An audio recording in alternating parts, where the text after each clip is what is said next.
If you want something cheap with CarPlay and a single DIN head unit, this is the radio. Go buy it. Not sponsored or anything like that. Hey guys, you've seen by now that we're going to install CarPlay in this car. Let's go check it out and see what comes in the mail. Little box right here. I guess we'll go ahead and open it and see what we get. Here is the part number. I'll post a link in the comments, so don't worry about that. But this was like, I got a deal on it, so I believe it was only like $55 after taxes and being shipped to the house. I do know that regular price is like $75-$80, but it always seems to be on sale, at least every day that I've sent it to somebody else in the last few weeks or so. I have a buddy that's installed this already. He says he loves it. I figured it was cheap enough to give it a shot in the Lincoln. So let's get it open and see what this thing looks like.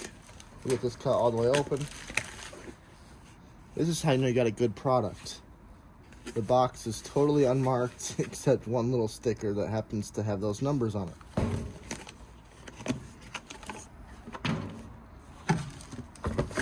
We'll save this for last, because that's what we all care about, is a little screen. We got some instructions, MP5, fancy. We have a little antenna to put in the car somewhere for your audio. This came with a backup camera. This, I had no idea. Maybe we'll throw this on the car, see if it works. Backup cameras are not bad. I don't think you need to have them, but having them is better than not having them. You get it, you know what I mean. We have a whole remote control here and the two pigtails for the power and all the accessories and the speakers. But here's what we care about. This right here. There we go. That is a little screen. I believe they measured at 6.7 inches or 6.8 inches. It has CarPlay built in and Android Auto supposedly. Hopefully it's the real deal. Hopefully it works. There's a little antenna back here for GPS and everything. There's your antenna. There's your video out, camera in, CVB in. I don't even know what that is. Some amplifier outputs, which we won't use. So this thing looks pretty cool. Based on initial unboxing, it feels like a $50 radio. Nothing wrong with that. I've been driving around with a $30 radio in the Lincoln right now. However, this will probably put CarPlay in your car for less than $100, especially if you only have a single DIN slot in your dashboard. There's tons of options if you have double DIN. There's one that I really like that I was going to put in this that's $150, and that's a nice big 9-inch touchscreen, whatever. It doesn't fit in this car, and I knew that I was going to do something weird, but I think this is going to be a good solution, and this will work in a bunch of other things that have similar applications. So let's go ahead and take a look and see what's in the Lincoln right now, and I'll kind of talk you through it, and we're going to get this installed. Nothing too crazy, and we'll go from there. This is what we have in the Lincoln right now. This is, at the time, the cheapest radio with Bluetooth that you could buy on Amazon. I think it was $33 shipped to my house after taxes.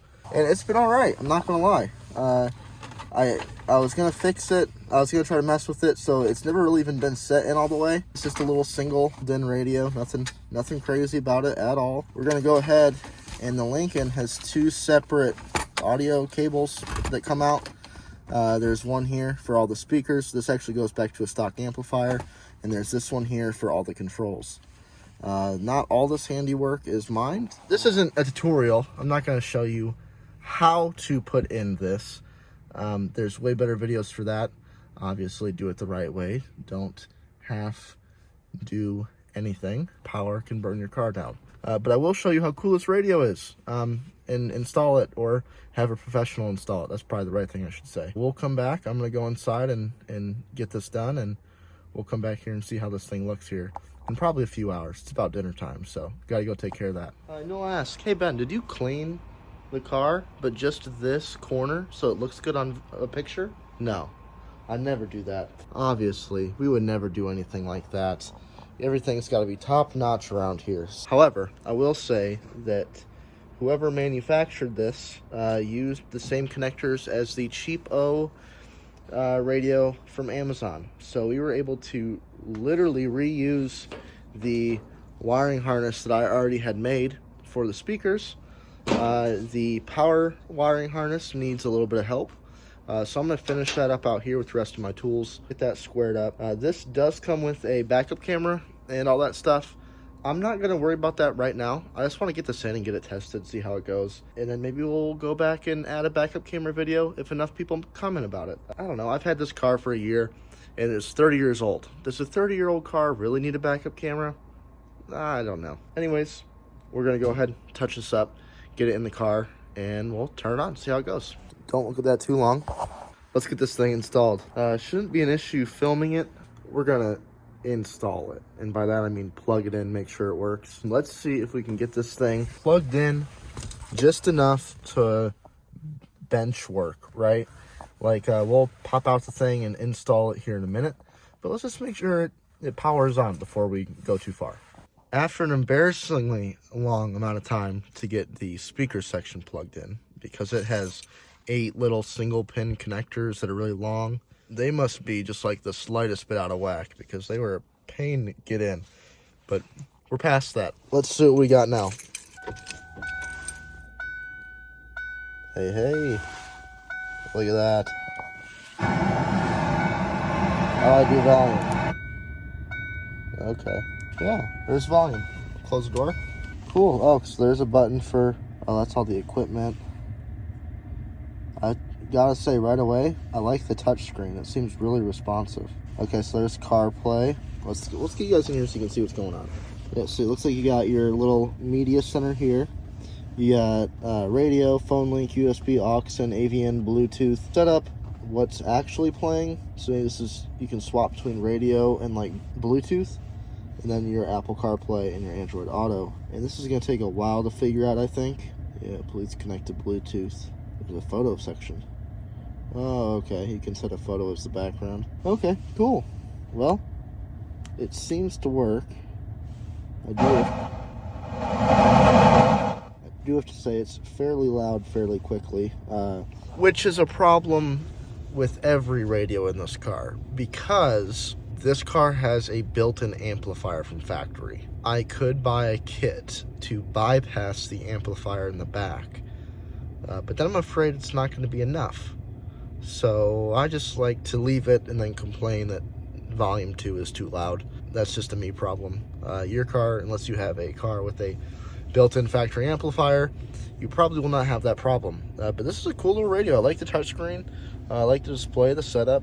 And guys, it's like $55. Like I said, if you're expecting some top-of-the-line... You know, I don't even know what a good radio manufacturer is. Is Alpine good, or are they the cheap ones? Is it Pioneer? I don't know. If you're expecting that, this is not it. However, I do think this is a cool little setup. So I'm going to get this thing like actually set up. I'm going to connect it to the Bluetooth. And the big thing is, I'm going to see if it even fits in the car. Because honestly, it might not. Because this Lincoln, you see how set in the radio is? It's like super set in. Like that's a, you know, two knuckle gap. So with this sticking up, I'm afraid that it might not fit. So let's go ahead and just kind of put this in here and see what happens. All right, so it's been an embarrassingly long amount of time. I know I've already said that in this video, but it has been. Really easy to set up. The radio's not that hard. Everything's really self-explanatory. First thing you gotta do is turn off that beep. It's brutal. However, the one thing that I can't get to work in my car is the dimming. The Towncar has dimming coming off of the kit, and there's 3 orange wires, all which they look like they do something. I believe I blew the light bulb that the power runs through. I don't know if that makes sense. Right here, this is the ashtray light, the previous owner so kindly put in LEDs. So we're gonna go and see if I have a regular light for that and the footwell lights, because I'm gonna turn it on, but it might do something funny with the video. Open the door. See? That one doesn't work. That one does. I knew it'd do something funny.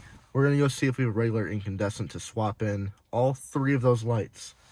When I first got the car, every light bulb on the car was an LED. I went back and swapped them all out, back to regular incandescence.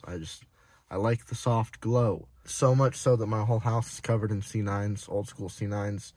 My electric bill is insane, but I like the look. I feel the same for my car. This is an old car. They're not supposed to have bright sun ray LEDs inside of them. Kind of takes away the comfiness factor. So we're going to go in the parts bin downstairs, see if we have anything that works.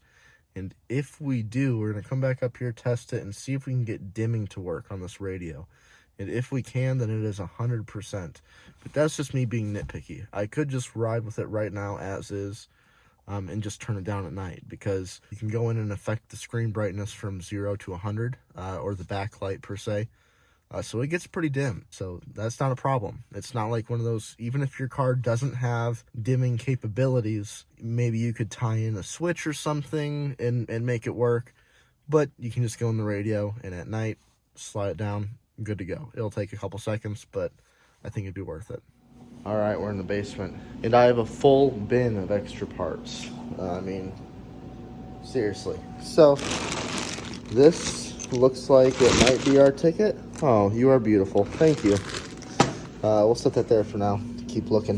But yeah, I mean, this car came with everything, and that's not an exaggeration. We'll look through here and see if anything catches our eye for lights, and I'll let you know what I find. And hopefully my hair isn't too crazy.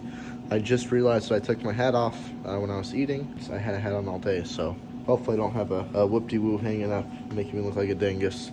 So I'm a little disappointed.